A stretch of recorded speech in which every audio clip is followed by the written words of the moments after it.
మీ మోకాల నొప్పులకు ఎటువంటి సర్జరీ లేకుండా ఎపియాన్ పెయిన్ క్లినిక్ అందిస్తున్న అత్యాధునిక చికిత్స. అసలు ఇంతగా క్యాన్సర్ ఎందుకు పెరుగుతోంది? గతంలో ఉందా, ఇప్పుడే పెరుగుతుందా ఈ మధ్య కాలంలో? క్యాన్సర్ మొత్తం మీద పెరిగింది అనడం వాస్తవం అండి. చిన్న చిన్న పిల్లలకు కూడా ఎందుకు క్యాన్సర్ వస్తుంది? వాళ్ళల్లో ఆ శరీరంలో ఇంటిగ్రల్గా అక్కడే అంతర్లీనంగా అక్కడ ఆ కణాలు సరైన పద్ధతులు విభజన జరగకుండా క్యాన్సర్ కణాలుగా మారుతుంది. గర్భంలో ఉన్న శిశువు కూడా క్యాన్సర్ అంటే పుండే కదా. పుండు ఒక్కటి మాత్రమే. క్యాన్సర్ అనేది బ్లడ్కి పుండే ఉంటుంది. ఏ సిగరెట్ తాగినా వస్తుందా క్యాన్సర్? పొగాకు, నాటు పొగాకుతో చుట్ట తాగినా 10,000 రూపాయలు సిగార్స్ ఉంటాయి. దాన్ని తాగినా లేకపోతే ఖరీదైన సిగరెట్లు ఫిల్టర్ పెట్టుకొని తాగినా ఆ కాలినప్పుడు ఊపిరితిత్తుల్లోకి వెళ్ళేది నికోటిన్. వెజిటేరియన్, నాన్ వెజిటేరియన్లో ఏది ఆరోగ్యదాయకము, ఏది క్యాన్సర్ని రాకుండా చేస్తుంది? అది ఏమైనా ఉందా సైన్స్? మాంసాహారం ఆహారులకి క్యాన్సర్ రావడానికి ఎక్కువ అవకాశం. ఇప్పుడు శారీరక వ్యాయామము, యోగా, సూర్య నమస్కారాలు, దీని ద్వారా క్యాన్సర్ రాకుండా అరికట్టడానికి అవకాశాలు ఉన్నాయి. యోగా చేస్తే క్యాన్సర్ రాదనేది ఎటువంటి వాస్తవం కాదు. నమస్కారం. మనతో పాటు డాక్టర్ కృష్ణయ్య గారు ఉన్నారు. డాక్టర్ కృష్ణయ్య గారు ఆర్థోపెడిక్ సర్జన్గా అంతర్జాతీయ స్థాయిలో చాలా ప్రసిద్ధి కలిగిన డాక్టరు. అంతకుముందు మెడ్సిటీ CEO గారు ఉండేవారు. చాలామంది సామాన్య నిరుపేద దగ్గర నుంచి సినిమా సెలబ్రిటీస్ వరకు చాలామంది వారికి పేషెంట్స్, స్నేహితులు, ఆత్మీయులు. అటువంటి డాక్టర్ కృష్ణయ్య గారు కొన్ని నెలల క్రితమే బసవతారకరాం క్యాన్సర్ ఆసుపత్రికి CEOగా వారు బాధ్యతలు తీసుకున్నారు. ఇప్పుడు మనం బసవతారకరామ క్యాన్సర్ ఆసుపత్రిలో ఉన్నాము. డాక్టర్ కృష్ణయ్య గారిని CEO హోదాలోను డాక్టర్ గారు అడిగి ఈ ఆసుపత్రిలో జరిగే సేవలు, క్యాన్సర్ గురించి, నివారణోపాయాల గురించి, చికిత్స గురించి, ఈ విశేషాలన్నీ తెలుసుకునే ప్రయత్నం చేద్దాం. సార్ నమస్కారం. సార్ నమస్కారం. సార్ మీరేమో ఆర్థోపెడిక్ సర్జను, మీ సబ్జెక్ట్ అది. మీరు విదేశాల్లో కూడా చాలా ఏళ్ళు పనిచేశారు. చాలా పెద్ద పెద్ద ఆసుపత్రుల్లో కీలకమైన విభాగాల్లో చేశారు. ఇప్పుడు సరే మెడ్సిటీకి అడ్మినిస్ట్రేటర్గా కూడా CEO గారు ఉన్నారు. ఇదేం పూర్తిగా క్యాన్సర్ మీ సబ్జెక్టే కాదు. మీ సబ్జెక్టు కాని క్యాన్సర్ ఆంకాలజీ వాళ్ళు కాకుండా మిమ్మల్ని CEO కుర్చీలో కూర్చోబెట్టారు కదా, దీన్ని ఎలా చూస్తున్నారు? మీరు దాన్ని ఏ విధంగా సమన్వయం చేసుకుంటారు? మంచి ప్రశ్న వేస్తారండి. ఇక్కడ CEO అనే వ్యక్తి ముఖ్య కార్యనిర్వహణాధికారి అనేది క్యాన్సర్ ట్రీట్మెంట్లో పూర్తిగా లోతైనటువంటి పరిజ్ఞానం ఉండాల్సిన అవసరం లేదు. ఒక క్యాన్సర్ వైద్యశాలని నిర్వహించడానికి కావలసినటువంటి అనుభవం, కావలసినటువంటి పరిజ్ఞానం ఉంటే చాలా వరకు సరిపోతుంది. ఎందుకంటే ఇక్కడ చేయాల్సిన విషయాలు డాక్టర్ని సమన్వయపరిచి రోగులకి సక్రమమైనటువంటి వైద్యం మనం అనుకున్న రీతిలో జరగడానికి కావాల్సినటువంటి ఏర్పాట్లు, డాక్టర్లకు కావాల్సినటువంటి సదుపాయాలు, పరికరాలు ఇవన్నీ సమకూర్చి ఆ సమన్వయపరిచి దాన్ని సమగ్రమైనటువంటి సరైనటువంటి పద్ధతిలో నిర్వహించే అనుభవం ఉన్నట్లయితే చాలా వరకు సరిపోతుంది. ముఖ్యంగా నేను కూడా వైద్యుడిని కాబట్టి ఈ విభాగం నాకు కొంచెం కొత్త అయినా కూడా క్యాన్సర్ వైద్యం దాన్ని తెలుసుకోవడానికి, పూర్తిగా దాంట్లో మంచి చెడులు గ్రహించడానికి పెద్ద సమయం పట్టలేదు. కాబట్టి ఇవాళ నేను క్యాన్సర్ రోగికి అత్యంత ఆధునికమైనటువంటి వైద్యం ఇవ్వడానికి నాకు అంత పరిజ్ఞానం లేకపోయినా కూడా క్యాన్సర్ రోగికి ఎటువంటి వైద్యం చేయాలి, దాన్ని ఎలా నిర్వహించాలని కావాల్సిన అనుభవాన్ని తెలుసుకోవడానికి ఎక్కువ సమయం పట్టలేదు. మీరు బేసిక్గా డాక్టర్ కాబట్టి క్విక్గా అడాప్ట్ అయ్యారు సబ్జెక్ట్. అవునండి. అదే ఒక డాక్టర్ కాని వ్యక్తి ఇటువంటి స్థానంలో కూర్చుంటే కష్టం అవుతుంది. ఎందుకంటే చాలా సున్నితమైన అంశాలు ఉంటాయి. ఉదాహరణకి క్యాన్సర్ మీద ఆపరేషన్ చేసే డాక్టరు కొన్ని పరికరాలు కావాలనో, కొన్ని విషయాలు కావాలన్నప్పుడు దాని ప్రాముఖ్యతను గుర్తించాలంటే యాజ్ అ సర్జన్గా నాకు తెలుసు. ఆపరేషన్ థియేటర్ ఎలా నిర్వహించాలంటే దాంట్లో నాకు తెలుసు. ఒక వైద్యుడు కాని వ్యక్తి దాన్ని అంత సులభంగా అవగాహన చేసుకోలేదు. ఎందుకంటే ఇది హైలీ టెక్నికల్ సబ్జెక్ట్. అంటే మీరు మెడ్సిటీ CEOగా చేశారు, అంతకుముందు విదేశాల్లో కూడా డాక్టర్గా చేశారు. అంటే అది డాక్టర్ అండ్ CEO అనుభవం రెండు కంబైన్డ్గా ఇక్కడ మీకు ఉపయోగపడుతుంది. అవునండి, వాస్తవం. అయితే ఇప్పుడు క్యాన్సర్ గురించి మనం మాట్లాడుకోవాలి. ప్రధానంగా ఆసుపత్రి, క్యాన్సర్ హాస్పిటల్ ఫేమస్ కాబట్టి బసవతారక క్యాన్సర్ ఆసుపత్రి. ఇప్పుడు బోన్ క్యాన్సర్ కూడా పెరుగుతోంది, చాలా వస్తుంది కదా. మీ సబ్జెక్ట్ బోన్స్, మీ సబ్జెక్టే కదా. సో ఈ బోన్ క్యాన్సర్ సబ్జెక్ట్లో మీ యొక్క వైద్యపరంగా మీ సేవలు ఏమైనా అందుతున్నాయా? అవసరమైనప్పుడు నేను కూడా అది చేయగలనండి. అయితే మా దగ్గర మంచి వైద్యులు ఉన్నారు. ఆ బోన్ క్యాన్సర్కి కేవలం బోన్ క్యాన్సర్ ట్రీట్మెంట్ మాత్రమే చేసే వైద్యులు ఉన్నారు ఇక్కడ.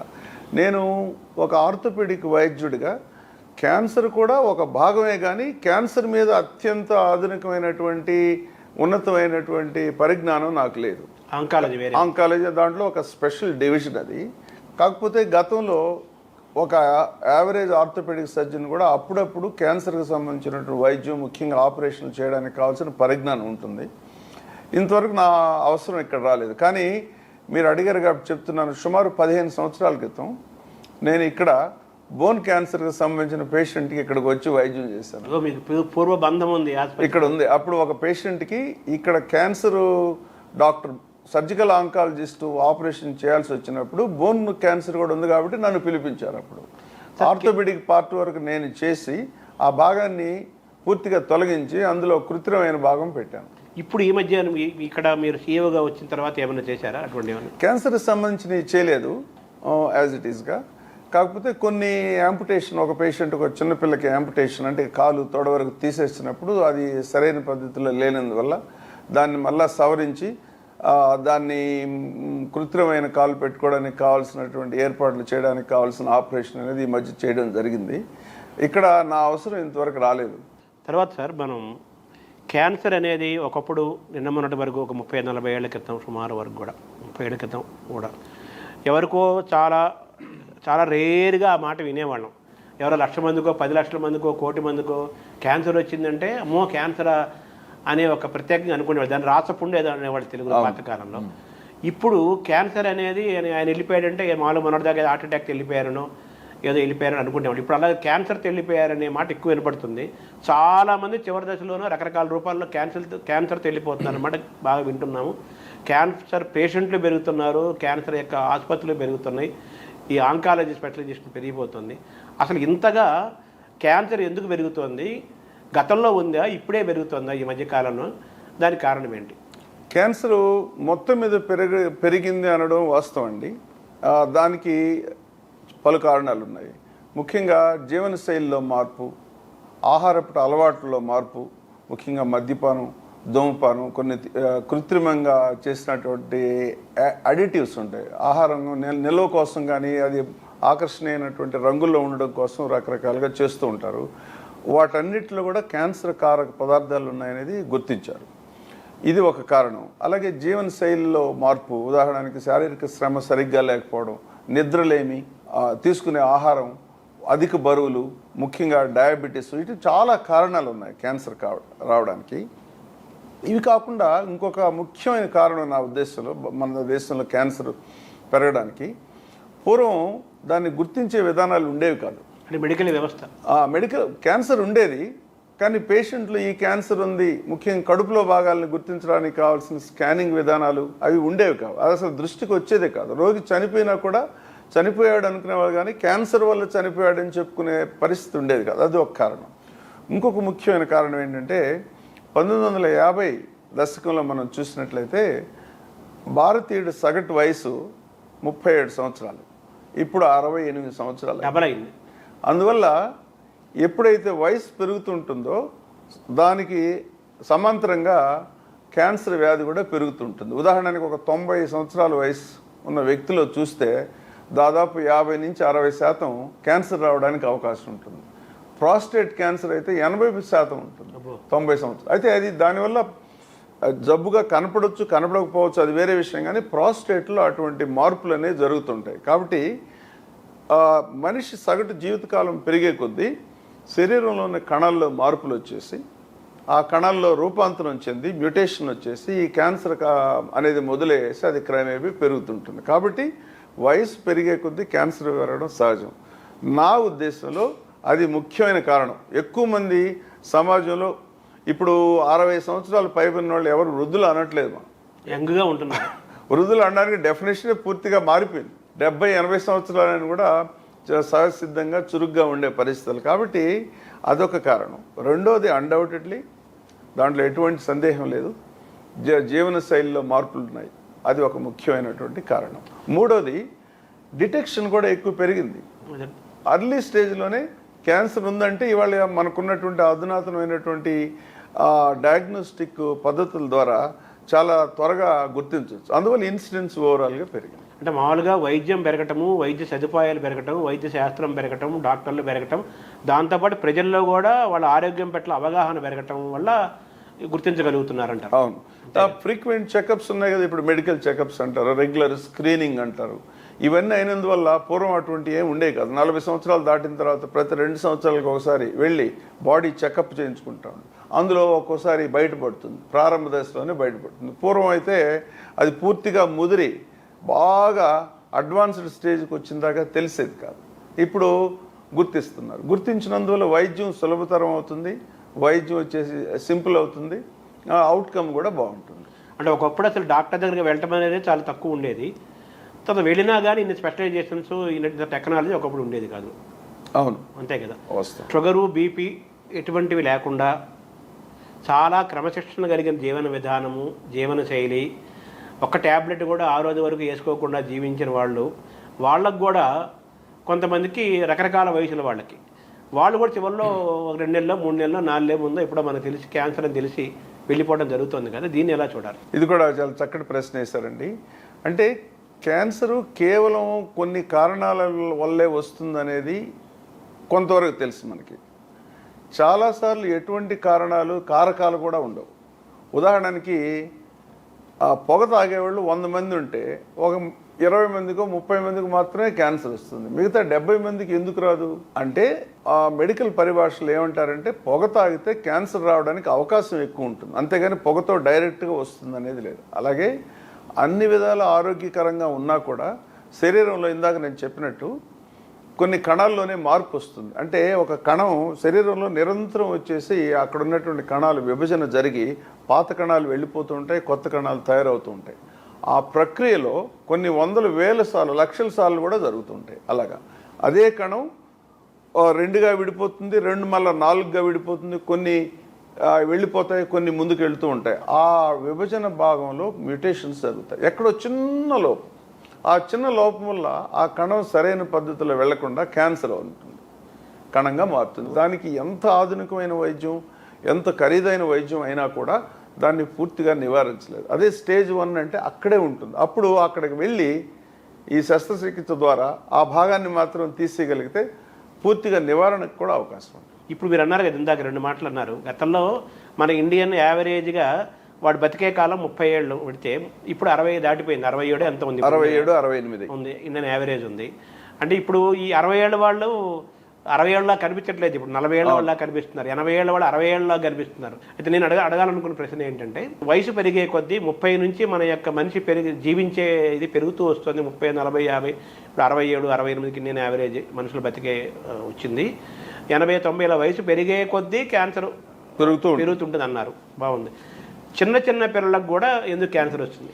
ఇది దానికి ఇంతకు ముందే నేను చెప్పాను. వాళ్ళల్లో ఆ శరీరంలో ఇంటిగ్రల్గా అక్కడే అంతర్లీనంగా అక్కడ ఆ కణాలు సరైన పద్ధతులు విభజన జరగకుండా క్యాన్సర్ కణాలుగా మారిపోతాయి. గర్భంలో ఉన్న శిశువుకు కూడా వచ్చి, అంటే చాలా అరుదైంది అనుకోండి, ఆ గర్భంలో ఉన్న శిశువు అభివృద్ధి చెందుతున్నప్పుడే ఆ కణాలు అలా గ్రోత్ వచ్చేసి పెరుగుదల వచ్చి సరైన పద్ధతిలో వెళ్లకుండా ఈ క్యాన్సర్ రూపంలో వెళ్ళడానికి కొన్ని కారణాలు ఉన్నాయి. జనరలైజ్ చేసి చెప్పుకోవడానికి ఏంటంటే వయసు పెరిగే కొద్దీ పెరుగుతూ ఉంటుంది. దానికి కూడా ఇదే కారణం. వయసు పెరిగే కొద్దీ శరీరంలో ఉన్నటువంటి కణాలు దాని నిజ స్వరూపమును అలాగే ఉండకుండా రూపాంతరం చెందుతాయి. ఆ రూపాంతరం చెందినప్పుడు సహజంగానే ఇలా ట్యూమర్స్ అంటే కణితుల్లాగా మారి క్యాన్సర్ కణాలు కణితుల్లాగా మారడానికి అవకాశం ఎక్కువ ఉంది. దాంతో ఇదే కారణం అన్నమాట చిన్నపిల్లల్లో రావడానికి. అలాగే బ్లడ్ కూడా, బ్లడ్ క్యాన్సర్ చాలా విని ఉంటారు. చాలాసార్లు సినిమాల్లో కామనెస్ట్ కాదు క్విక్ డెత్ అంటే బ్లడ్ క్యాన్సర్. బ్లడ్ క్యాన్సర్ని చాలా ఈజీ అన్నమాట. ఒక మనిషిని చంపేయాలనుకుంటే బ్లడ్ క్యాన్సర్ వచ్చిందని చూపెట్టవచ్చు. సో ఈ బ్లడ్ క్యాన్సర్ కూడా ఎందుకనంటే శరీరంలో రక్త కణాలు వేగంగా మల్టిప్లై అవుతూ ఉంటాయి. కొద్ది రోజులు ఉండి తర్వాత వెళ్ళిపోయి కొత్త కణాలు వస్తూ ఉంటాయి. అంటే నిరంతరం కొత్త కణాలు ఏర్పడుతుంటాయి, పాత కణాలు. క్యాన్సర్ అంటే పుండే కదా, పుండు ఒక్కటి మాత్రమే. క్యాన్సర్ అనేది బ్లడ్కి పుండే ఉంటుంది. అవును. బయట శరీరంలో బయట కనిపించేదానికి ఉదాహరణకు రొమ్ము క్యాన్సర్ అనుకోండి, రొమ్ము లోపల భాగంలో క్యాన్సర్ కణితిలాగా ఏర్పడి అది ట్రీట్మెంట్ లేకపోతే క్రమేపీ పెరిగి ఆ చర్మాన్ని అంతా తొలిచేసి పుండులాగా ఏర్పడుతుంది.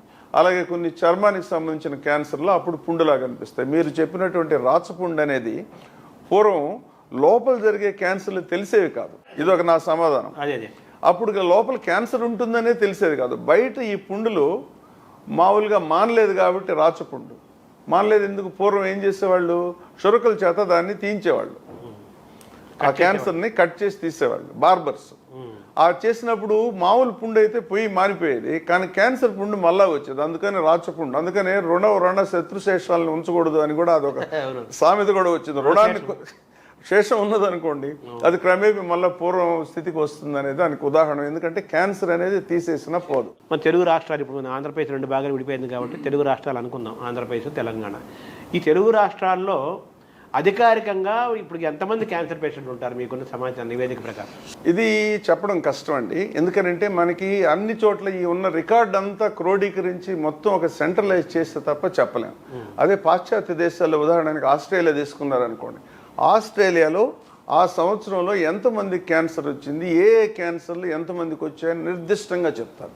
దాన్ని క్యాన్సర్ రిజిస్ట్రీ అంటారు. మన దేశంలో కూడా ఇప్పుడిప్పుడే మొదలైంది. అంటే తెలుగు రాష్ట్రాల్లో ఒక లెక్క అంచనా అధికారికంగా మన దగ్గర రికార్డు రిజిస్ట్రీ లేకపోయినప్పటికీ కూడా సుమారు ఎంతమంది క్యాన్సర్ పేషెంట్లు ఉండవచ్చు? నా ఉద్దేశం కొన్ని లక్షలండి, కొన్ని లక్షల్లో ఉంటారు. నేను దానికి ఖచ్చితమైనటువంటి సమాధానం చెప్పలేను. క్యాన్సర్ అనేది చాలా చాలా వైడ్ అన్నమాట. ఒక 50 రకాల క్యాన్సర్లు ఉంటాయి, మళ్ళీ అందులో డివిజన్స్ ఉంటాయి ఏజ్ వైజ్. ఇలా చూసుకుంటూ పోతే దాన్ని నిర్దిష్టమైన ఈ పర్టికులర్ క్యాన్సర్ అన్నారనుకో, ఉదాహరణకి టంగ్ క్యాన్సర్ అనేది ఎంతమందికి వస్తుందంటే ఉదాహరణకి 5,000 మందిలో ఒకరికి వస్తుందని ఆ విధంగా చెప్పొచ్చు, కానీ టోటల్ ఎంతమంది అని చెప్పడం కష్టం. అంటే ప్రభుత్వాలు ఆ బాధ్యత తీసుకోవాలి కదా. ఇప్పుడు కేంద్ర ప్రభుత్వం ఈ మధ్యనే కొత్త పథకాలు కూడా దాన్ని రచిస్తున్నారు. దాని ప్రకారం ఏంటంటే క్యాన్సర్ స్క్రీనింగ్ అనేది పెట్టాలి. అంటే ప్రభుత్వాలు మన ఇంతకుముందు పోలియోకి ఎలాగా నివారణకి వ్యాక్సిన్ ద్వారా నివారించారో, అలాగే సమాజం లోపలికి వెళ్ళి గ్రామీణ ప్రాంతాల్లోకి రూరల్ ఏరియాస్ అంతా వెళ్ళి సర్వే చేసి ప్రారంభ దశలను గుర్తించి స్క్రీనింగ్ అలాగని చేయగలిగినట్లయితే, ఆ రికార్డును అంతా కానీ మనం కంప్యూటరైజ్ చేయగలిగినట్లయితే మనం మీరు చెప్పిన ప్రశ్నకు సమాధానం బాగా చెప్పొచ్చు. దాంట్లో భాగంగా మేము కూడా చేస్తున్నాం. ప్రభుత్వం దీన్ని తప్పనిసరిగా ఇంకా ముందుకు తీసుకెళ్ళాలి. ప్రారంభ దశలోనే గుర్తించి అలాగే క్యాన్సర్ కారకులైనటువంటి కారణాలైనటువంటి వాటిని కూడా ప్రజలకు పూర్తిగా వివరించి నివారణ అనేది ముఖ్యం.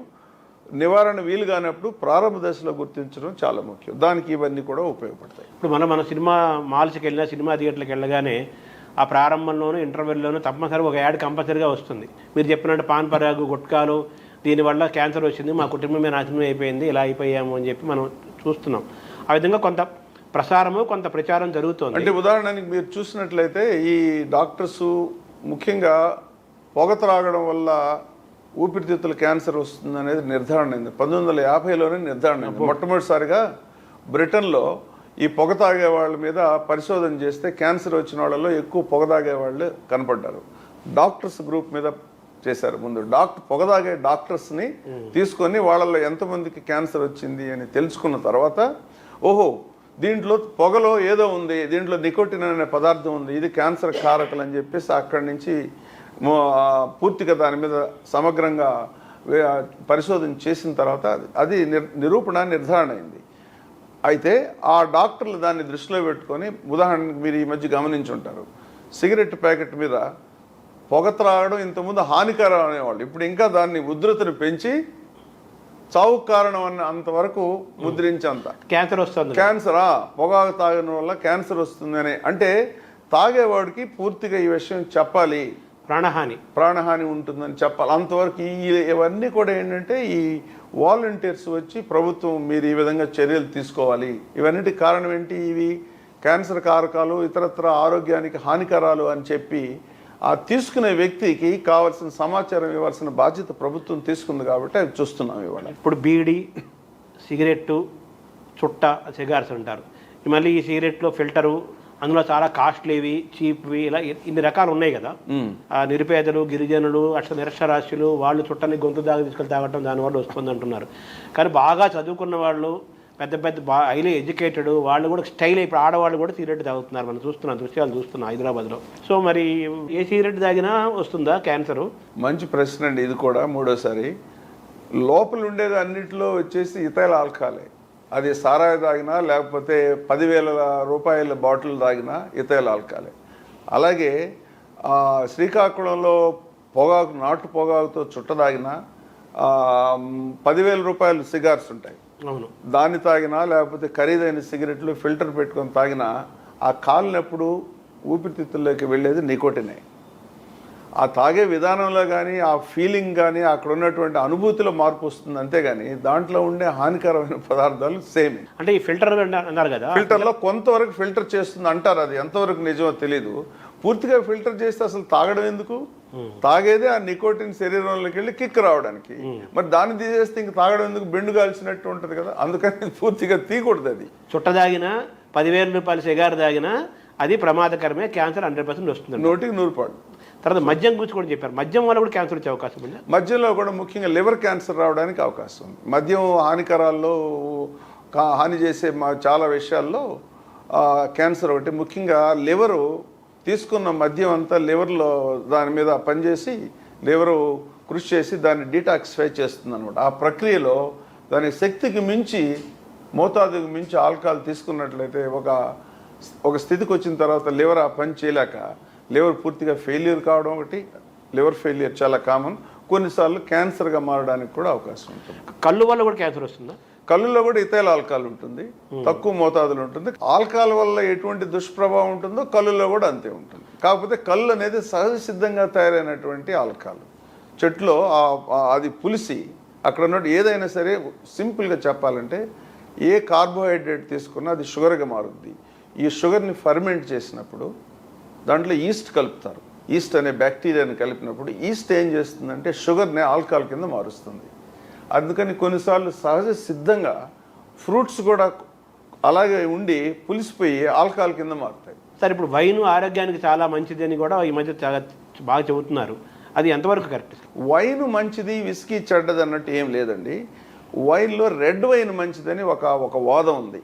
ఎందుకనంటే not because of the alcohol it. Red వైన్లో ఉండే ఆల్కహాల్ వైట్ వైన్లో, బీర్లో, విస్కీ, రమ్ము, జిన్ను, సారాయి ఉండే అన్నిటి ఆల్కహాల్ ఒకటే. అయితే రెడ్ వైన్లో ఈ ఆల్కహాల్తో పాటు యాంటీ ఆక్సిడెంట్స్ ఉంటాయి. ఈ యాంటీ ఆక్సిడెంట్స్ అనేటి ఇప్పుడు రెడ్ వైన్ అనేది రెడ్ గ్రేప్స్ నుంచి చేస్తారు. ఈ రెడ్ గ్రేప్స్లో ఎర్ర ద్రాక్ష నుంచి, ఈ ఎర్ర ద్రాక్ష చేసేటప్పుడు ఆ ద్రాక్ష చర్మం ఉంటుంది కదా, అది రెడ్గా ఉంటుంది. అందువల్ల వైన్ రెడ్గా వస్తుంది. వైట్ వైన్ వైట్ గ్రేప్స్తో చేస్తారు. ఈ రెడ్ గ్రేప్లో ఉన్నటువంటి ఆ ద్రాక్ష పైన ఉన్నటువంటి చర్మంలో ఉంది, అందులో highest concentration of anti oxidants ఉంటాయి. ఈ యాంటీ ఆక్సిడెంట్స్ అనేటివి శరీరంలో ఉన్నటువంటి విష పదార్థాలని నిర్మూలించడానికి ఉపయోగపడతాయని ఒక శాస్త్రంలో నిరూపణ అయింది. అందుకని అప్పటి నుంచి 1990లో అమెరికన్ కార్డియాలజీ అసోసియేషన్ వాళ్ళు రెడ్ వైన్లో ఎక్కువ యాంటీ ఆక్సిడెంట్స్ ఉంటాయి, యాంటీ ఆక్సిడెంట్స్ శరీరానికి చాలా మంచిదని ఒక పేపర్ పబ్లిష్ చేశాక రెడ్ వైన్ తాగడం విపరీతమైంది. బట్ రెడ్ వైన్ తాగినా అందులో ఎక్కువ మోతాదులో మీరు ఆల్కహాల్ తీసుకుంటే ఆ ఆల్కహాల్ లివర్ని ఎలాగో డ్యామేజ్ చేస్తుంది. కాబట్టి సేఫ్ అనేం కాదు. క్యాన్సర్ కారకమైన అంశాలలో క్యాన్సర్ రావడానికి అనేక కారణాలు ఉన్నాయంటారు కదా, అందులో మనం పీల్చే గాలి, ఆహారం కూడా ఉంటుందా? తప్పకుండా ఉంటుందండి. తీసుకునే ఆహారాలు, జీవన విధాన శైలి కంటే దాంతో పొల్యూషన్. ఇవాళ మనం చూసినట్లయితే బయట ఆటోమొబైల్ పొల్యూషన్, వాహనాల ద్వారా వచ్చే కాలుష్యం, వెహికల్ పొల్యూషన్, పొగ్గొట్టాల ద్వారా వచ్చే కార్బన్ డైఆక్సైడ్, కార్బన్ మోనాక్సైడ్, వీటన్నిటి ద్వారా తప్పనిసరిగా, అలాగే ఇండస్ట్రియల్స్ దగ్గర నుంచి పొగగొట్టాల నుంచి వచ్చే పొల్యూషన్, వీటన్నిటి కూడా కొన్ని కారణాలు. సో మీరు చెప్పినట్టు గాలి, నీరు, ఆహారము, జీవనశైలి ఇవన్నీ కూడా క్యాన్సర్ కారకాలు. మనం జీవించే విధానంలోనే అంతర్భాగం. అంతే, జీవనశైలి అన్నారు. జీవనశైలిలోనే మామూలుగా ఎంత చక్కగా మనం జీవించినా కూడా కొన్నిసార్లు వస్తాయి.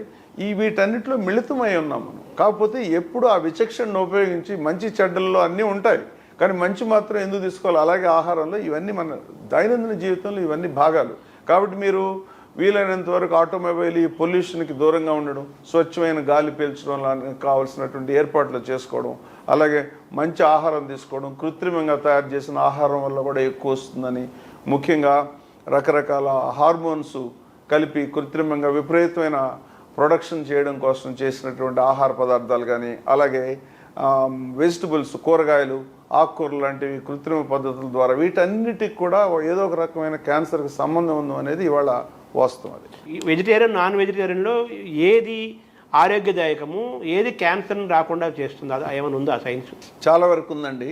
పూర్తి వివరాలకు వెళ్ళాలంటే, ఫైన్ డీటెయిల్స్లోకి వెళ్ళాలి. క్లుప్తంగా చెప్పాలంటే, మాంసాహారం ఆహారులకి క్యాన్సర్ రావడానికి ఎక్కువ అవకాశం ఉంది. ముఖ్యంగా రెడ్ మీట్ తీసుకున్నప్పుడు అది వాళ్ళకే నిరూపణ అయింది. ఎక్కువ మోతాదులో మాంసాహారం తీసుకున్నప్పుడు, ఉదాహరణకు ఒకటి చెప్తాను, ఎక్కువ మోతాదులో మాంసాహారం తీసుకున్నప్పుడు క్వాంటిటీ తక్కువ తింటారు. అదే వెజిటేటివ్ శాకాహారం అనుకోండి, బల్క్ ఎక్కువ ఉంటుంది. అంటే పీచు పదార్థాలు ఎక్కువ ఉంటాయి. శరీరానికి ఉపయోగపడేదానికంటే కూడా మలం ద్వారా విసర్జించే పదార్థం ఎక్కువ ఉంటుంది. మన మానవ శరీరం ఆ ఎక్కువ పదార్థం విసర్జించడానికి కావాల్సినటువంటి వ్యవస్థను ఏర్పరిచింది. దానికి భిన్నంగా ఎప్పుడైతే తక్కువ తీసుకున్నారో, ఇది ఆ వ్యవస్థలో ఈక్విలిబ్రియం, అక్కడ ఉన్నటువంటి సమన్వయం లోపం వల్ల గట్ క్యాన్సర్స్ ఎక్కువ. ఉదాహరణకి పాశ్చాత్య దేశాల్లో, అమెరికా, యూరోప్లో ఈ కోలన్ క్యాన్సర్ చాలా ఎక్కువ మనకంటే. వన్ ఆఫ్ ది రీజన్ ఎందుకు వచ్చిందని అంటే, ఆహారంలో పీచు పదార్థం అంటే ఫైబర్ ఎక్కువ లేనందువల్ల వచ్చిందని నిర్ధారణ అయింది. అందుకని ఫైబర్ తీసుకోండి, ఫైబర్ ఎక్కువ తీసుకోండి అని చెప్పడానికి అదొక కారణం అనమాట. మనకి రిలేటివ్గా లేదని కాదు, భారతదేశంలో ముఖ్యంగా శాకాహారంలో అది తక్కువగా ఉంటుంది, మాంసాహారంలో ఎక్కువ ఉంటుంది. సో మనం ఆహారం తీసుకునే క్రమంలో నాన్ వెజిటేరియన్ ద్వారా క్యాన్సర్ వచ్చే ప్రమాదం ఉంది, కాబట్టి వీలైనంత వరకు అవాయిడ్ చేయడం మంచిది అంటారు. అలా చెప్పకూడదు, అంత డైరెక్ట్ చెప్పడం సబబు కాదు. ఎందుకంటే కొంత ఎక్కువ ఉంటుంది, అంతేగాని నాన్ వెజిటేరియన్ తీసుకుంటే క్యాన్సర్ వస్తుందని చెప్పే అంత పూర్తి శాస్త్రీయ ఆధారం కొంతవరకు ఉంటుంది, కొంతవరకు కారణం ఉంటుంది. మన ఆయుర్వేదం ప్రకారం చూసిన you are what you eat అంటారు. ఆల్మోస్ట్ వెజిటేరియన్ ఇస్ సేఫ్ అంటారా? దాంట్లో సందేహం ఏం లేదు. అందుకని ఈ మధ్య కాలంలో ప్రపంచంలో అన్ని దేశాల్లో కూడా ఈ శాకాహారం మీద ఎక్కువ మోజు, ఎక్కువ ప్రచారం వస్తుంది. శాకాహారం మంచిది అనేది సర్వత్రా ఇవాళ నమ్ముతున్నారు.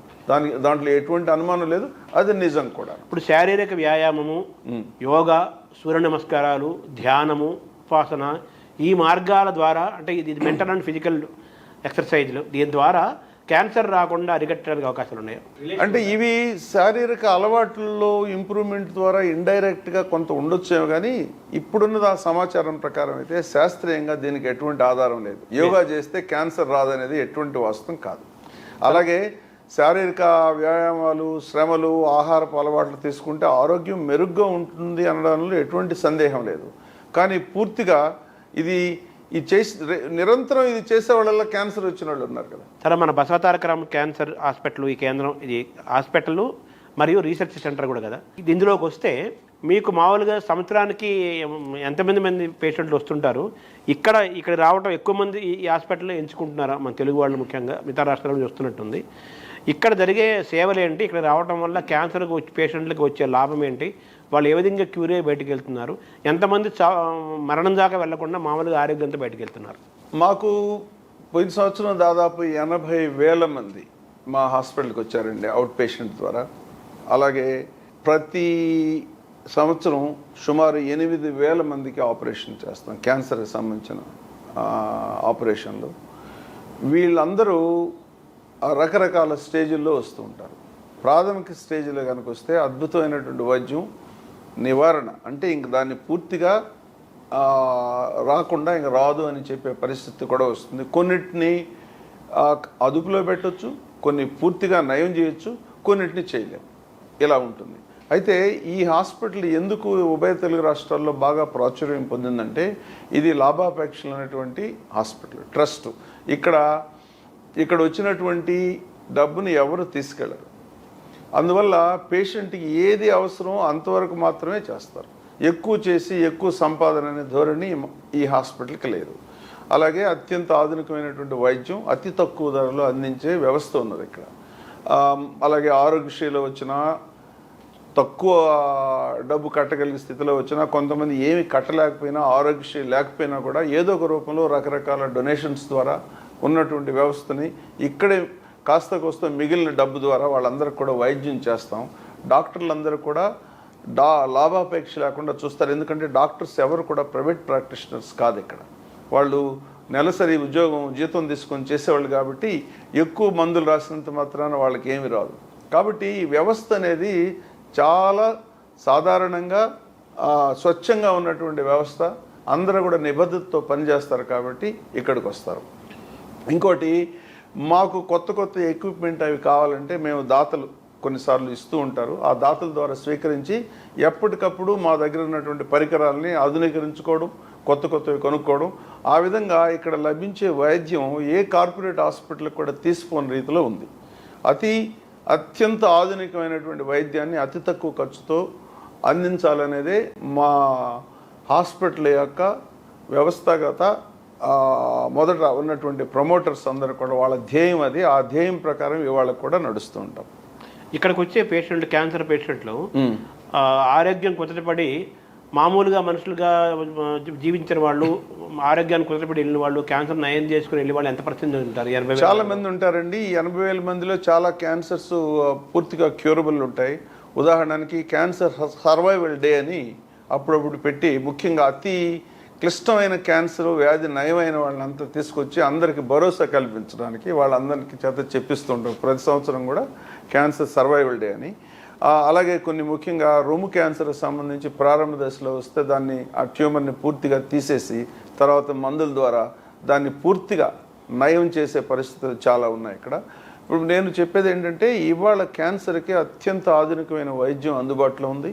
కానీ ప్రాథమిక దశలో గుర్తించాలి. ఈ ప్రాథమిక దశలో గుర్తించాలనంటే అందరికి కూడా దాని గురించి అవగాహన ఉండాలి. కాబట్టి మా హాస్పిటల్ ఇంకొక ముఖ్యమైన అంశం ఏంటంటే, ఈ క్యాన్సర్ గురించి అవగాహన కల్పించడం, క్యాన్సర్ రాకుండా నివారణకు కావాల్సినటువంటి అన్ని సమాచారం ఇవ్వడం, అలాగే క్యాన్సరు ఒకవేళ వచ్చినట్లయితే దాన్ని ప్రారంభ దశలో గుర్తించడానికి ఎటువంటి పరీక్షలు చేసుకోవాలి, ఎప్పుడు డాక్టర్ దగ్గరికి వెళ్ళాలి అనే దాని మీద అవగాహన కల్పించడం అనేది మాకు రోగికి వైద్యం చేయడం ఎంత ముఖ్యమో దానికి సమాంతరంగా మేము చూసి బాగా గ్రామీణ ప్రాంతాల్లోకి వెళ్ళి డోర్ స్టెప్ దగ్గరికి వెళ్ళి దీనంతా ప్రచారం చేసి మాకున్నటువంటి 2 మొబైల్ వ్యాన్స్ ద్వారా మా సిబ్బంది అంతా అక్కడికే వెళ్ళి గ్రామాలకు వెళ్ళి స్క్రీనింగ్ చేసి వాళ్ళకి కావాల్సినటువంటి పద్ధతులన్నీ బోధిస్తుంటారు. ఎవరైనా క్యాన్సర్ పేషెంట్ అక్కడ గుర్తిస్తే వాళ్ళని మళ్ళీ మా హాస్పిటల్కి తీసుకొచ్చి ఇక్కడ ట్రీట్మెంట్ ఇస్తాం. ఈ వ్యాన్లో అత్యంత ఆధునికమైనటువంటి మ్యామోగ్రఫీ,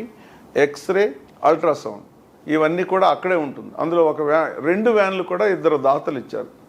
దాదాపు గడిచిన 15 సంవత్సరాల్లో 2,50,000 మందికి ఇలా స్క్రీనింగ్ చేసి వాళ్ళకి మేలు కల్పించారు. అంటే సంవత్సరానికి 80,000 మంది మన హాస్పిటల్కి ఎవ్రీ ఇయర్ యావరేజ్గా ఈ మధ్య పెరుగుతుంది కదా, వస్తుంటే ఎంతమంది మరణాల సంఖ్య ఎంత % ఉంది?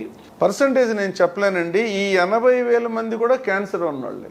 ఇది ఎందుకంటే మాది టెర్షియరీ రెఫరల్ సెంటర్. అంటే ఇది ప్రైమరీ సెంటర్ అంటే మనిషి వచ్చి చూపించుకుంటాడు, అందులో 100 మంది చూస్తే 2కో 3కో క్యాన్సర్ ఉంటుంది. అటువంటిది కాదు. మా దగ్గరికి వచ్చేవాళ్ళు 99% క్యాన్సర్ ఉన్నోళ్లే వస్తారు. తేలిన తర్వాత వేరే చోట చూపెట్టుకొని క్యాన్సర్ ఉందన్న తర్వాత మాది రెఫరల్ సెంటర్. సో కాబట్టి వన్స్ ఇన్ వైల్ ఎప్పుడో చాలా అరుదుగా వేరే చోట క్యాన్సర్ అనుకున్నా కూడా మా వాళ్ళు మళ్ళీ పరీక్ష చేసి ఇది క్యాన్సర్ కాదు అని కొన్నిసార్లు నిర్ధారణ చేస్తూ ఉంటారు.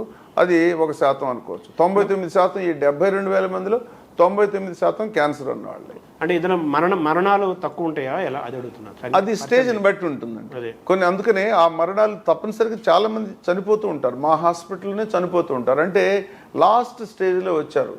అయితే చనిపోతుందని డాక్టర్కి తెలుసు, రోగికి తెలుసు, రోగికి కుటుంబ సభ్యులకు తెలుసు, అయినా కూడా వైద్యం చేస్తాం. ఎందుకంటే ఆ మిగిలిన రోజుల్లో కూడా సాంత్వన కలగడానికి, రోగికి ఉపశమనం కలగడానికి, బాధను నివారించడానికి, అక్కడ దాని ద్వారా క్యాన్సర్ ద్వారా వచ్చేటువంటి దుష్ప్రభావం, ఉదాహరణకి వామిటింగ్స్, కాన్స్టిపేషను, బ్లీడింగు, నొప్పి ఇవన్నీ వస్తూ ఉంటాయి. దీన్ని తగ్గించడానికి పాలియేటివ్ కేర్ అని ఒక ప్రత్యేకమైనటువంటి వార్డు మా దగ్గర ఉంది, డిపార్ట్మెంట్ ఉంది. ఆ డిపార్ట్మెంట్లో ఉన్నటువంటి డాక్టర్లు ఇటువంటి రోగులకు మాత్రమే వైద్యం చేస్తారు. అంటే మిగతా డిపార్ట్మెంట్లో ఇది వ్యాధి నయం కాదు, పేషెంట్ ఎక్కువ రోజులు బ్రతకడు అని నిర్ధారించిన తర్వాత పాలియేటివ్ కేర్కి పంపిస్తారు. ఈ పాలియేటివ్ కేర్లో వాళ్ళు రకరకాల చికిత్సా విధానాల ద్వారా ఆ రోగికి సాంత్వన చేకూరుస్తారు.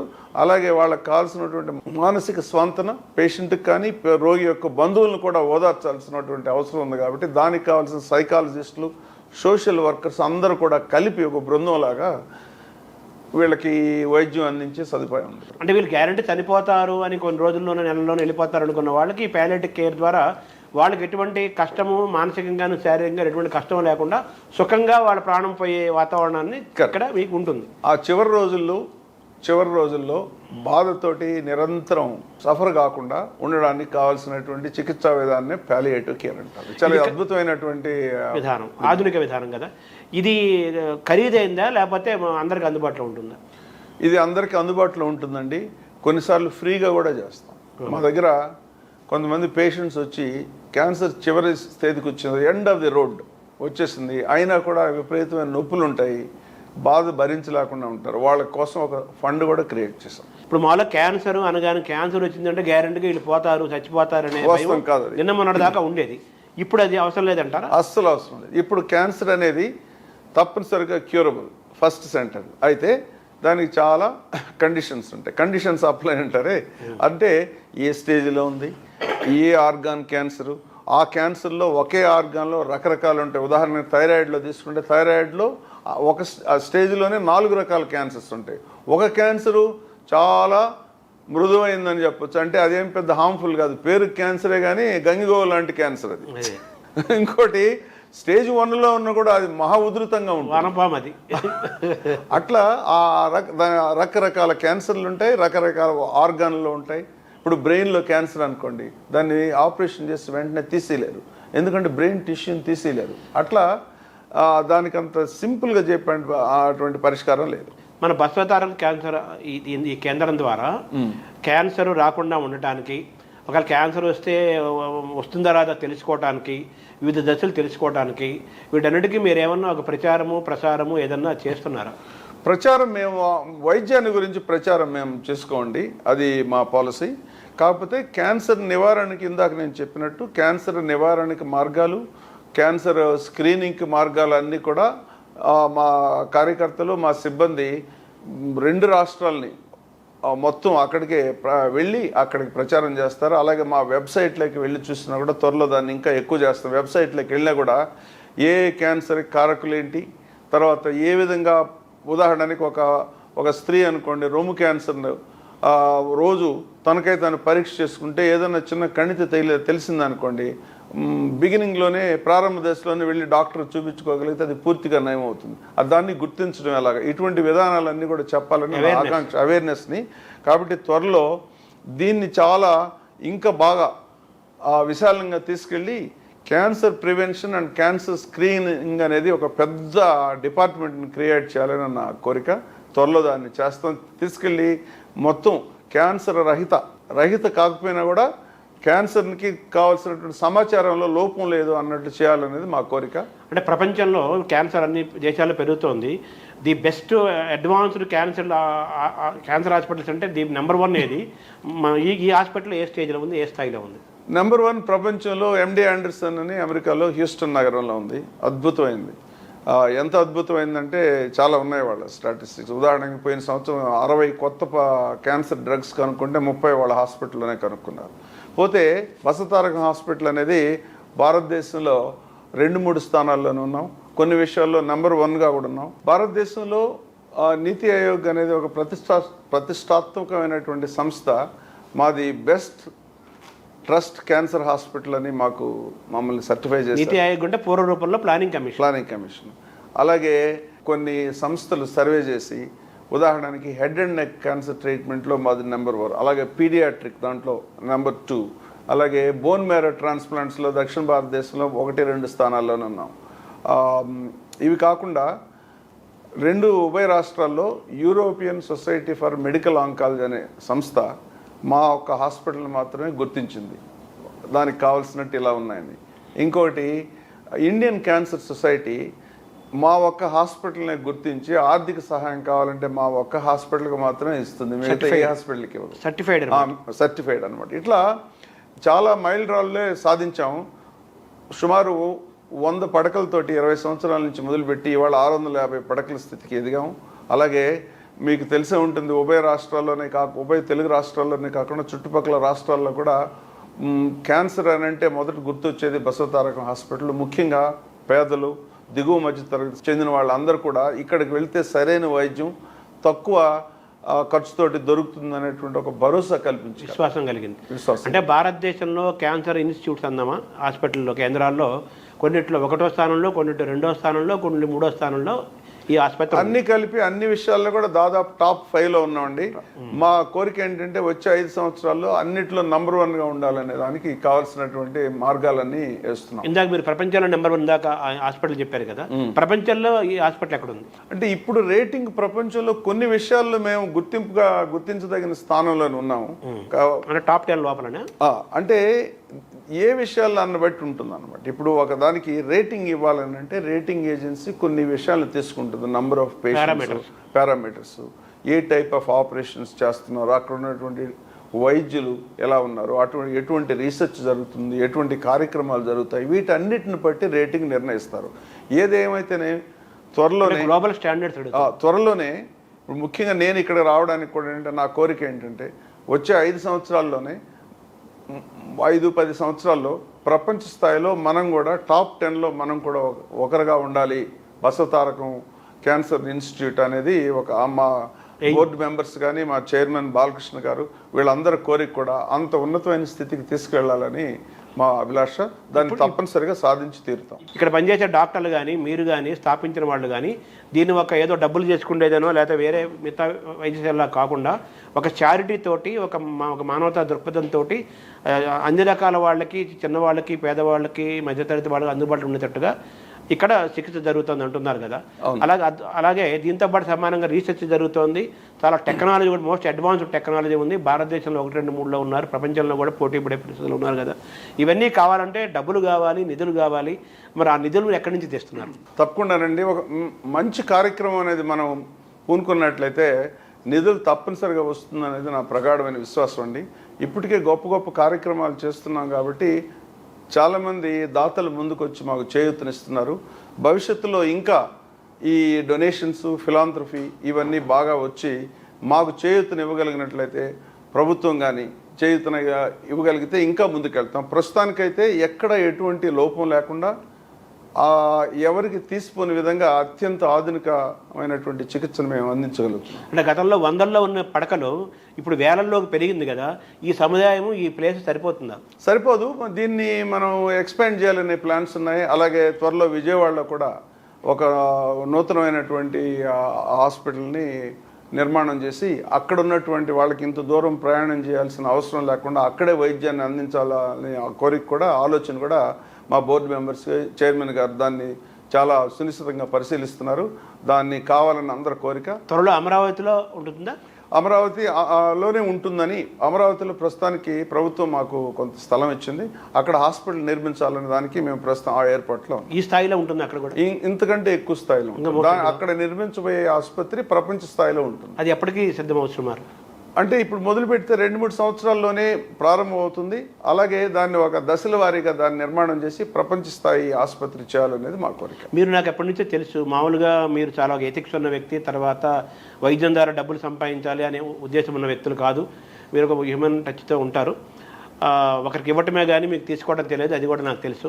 అటువంటి వారు మీరు ఇక్కడికి వచ్చిన తర్వాత మీకోసం వ్యక్తిగతంగా మీకోసం కాకపోయినా కానీ మీరు అన్నట్టుగా ఈ హాస్పిటల్ని సర్వాంగ సుందరంగా అభివృద్ధి చేయాలన్నా, ఇంకా ఫెసిలిటీస్ తేవాలన్నా, సొంత స్థలాల్లో ఏదో నిర్మాణం చేసుకోవాలన్నా, ఏం చేసుకోవాలన్నా డబ్బులు కావాలి. కాబట్టి ఈ చారిటీని మీరు అడగగలుగుతున్నారా మీ మనస్తత్వానికి? దీంట్లో అడగడంలో నాకు ఎటువంటి సంకోచం ఏం లేదండి. ఎందుకంటే ఒక మంచి కార్యక్రమం కాబట్టి తప్పనిసరిగా ఎటువంటి సంకోచం లేకుండా నేను దాతలకి, ముఖ్యంగా పబ్లిక్ అండర్టేకింగ్కి, పెద్ద పెద్ద కంపెనీస్ దాతృత్వం ఉన్న వాళ్ళందరినీ గుర్తించి వాళ్ళ దగ్గరికి వెళ్ళి మాకు చేయూతనివ్వమని అడగాలని నా కోరిక కూడాను. అందువల్ల అలాగే ముందుకు వెళ్ళగలం. కానీ ఇక్కడ మా సొంత నిధులు అంటూ యాజ్ ఇట్ ఈస్గా ఏం లేవు కాబట్టి వాళ్ళ సహకారం మాకు కావాలి. ముఖ్యంగా ప్రభుత్వ సహకారం కూడా చాలా అవసరం. ఇప్పుడు మీరు లీజు స్థలంలో ఉన్నది ఈ ఆసుపత్రి.